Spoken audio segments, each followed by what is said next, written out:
So will the conviction of former Assembly Speaker Sheldon Silver force real change in the state capitol, or will it continue to be business as usual? You know that I am cynical. You know what I think about this, but you do never know. In Albany, a lot of things have changed. So joining me now to tell us what they think, we have this week's insiders. Bob Bellafiore served as a Deputy Chief of Staff to Governor Pataki. He is now the head of Stanhope Partners. And also Steve Greenberg, former Communications Director to 2 Assembly Speakers, is now the President of Greenberg Public Relations, also a Siena pollster, as you know.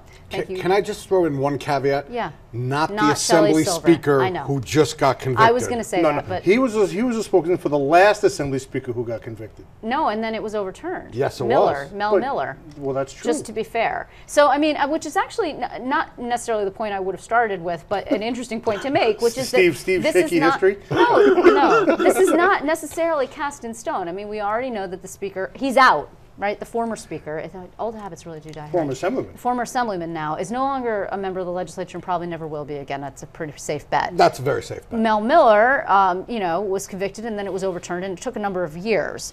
The former Assemblyman Silver has said that he plans to appeal, and it could go all the way to the U.S. Supreme Court, which is no theft of the honest services law, which of course is what was really the keystone of the conviction here. So we don't know. What we do know is that Albany was on trial writ large, and Albany failed to pass the test, and this is a good day for Preet Bharara and probably a really crummy day for Dean Skelos as well as for Shelley Silver. There is no doubt. I mean, I think you and I spoke yesterday, Bob. I mean, the person other than Shelley who had to feel worst about that decision is Dean Skelos, because if Shelley Silver went 0 for 7, got convicted on 7 counts, Dean Skelos and his son Adam can't be feeling really good given the ongoing trial that he's facing right now with wiretaps. Right. With these tapes that they keep playing, new tapes every day of the senator and his son on phone calls, in conversation, he's got to be very concerned. Yeah. So the question is, though, I mean, will things change, right? I mean, I had a conversation with Bartoletti last night, and for her, hope springs eternal. I'm not really sure how she does it. I would like to be as optimistic as she is, but I have now lived through quite a number of these, though this is the highest profile to date, and not all of Albany has really been, sort of in the spotlight the way with the Bruno trial, sort of, but not like this. And also, stay tuned, right? So we don't know. But what can they do, and will they do anything? Here's why nothing changes. Because you can pass all the laws you want, and it's not going to do a thing about human behavior. Yep. Mm-hmm. This is about human behavior, right? Yep. So you've had now 16 legislators and a state controller convicted over the last 12 to 13 years or so. Yeah, since 06 would be have a seat, right? What happened with Shelley Silver had nothing to do with campaign contributions, had nothing to do with, it was about monetizing his office. But outside income, if you had a ban on outside income, then you wouldn't be able to monetize your office for outside income, because you wouldn't be allowed to get outside income, period. Well, sure. If you had a ban on outside income and you had a full-time legislature, then you're asking whether the public wants to pay $190,000 a year for their legislator, or whatever that number would have to be. It still wouldn't change the fact that dishonest people will steal. Yeah.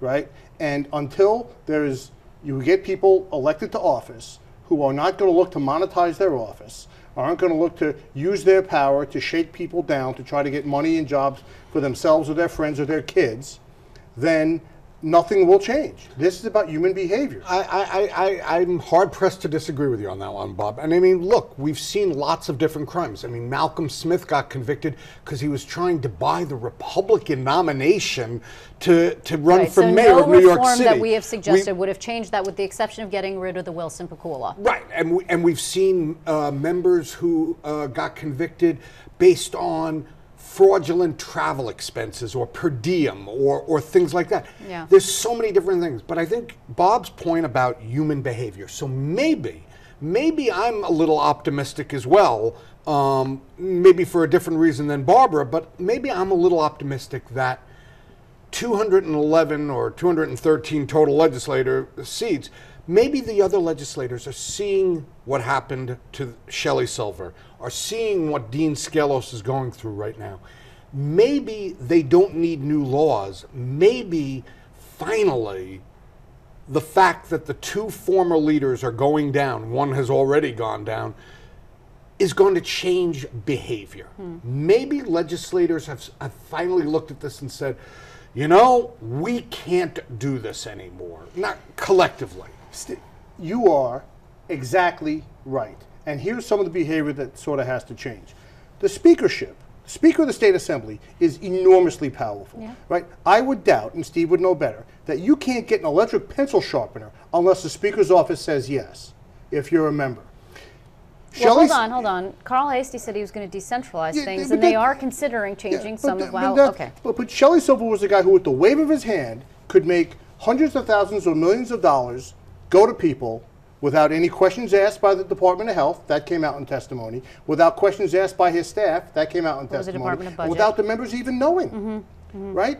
And members of the Assembly, whether they knew the details or the specifics, allowed that situation to occur for years. Okay, but just to be fair, and to speak up in defense of the members of the Assembly writ large, I mean, when they tried to mount a coup, Michael Bragman did, it was put down very quickly. And the second thing is, if you spoke up and you were angry, like those at the speaker, like those people did who backed Bragman, they found themselves out on their butts, and you couldn't get your pencil sharpener. The Speaker's power comes from the members.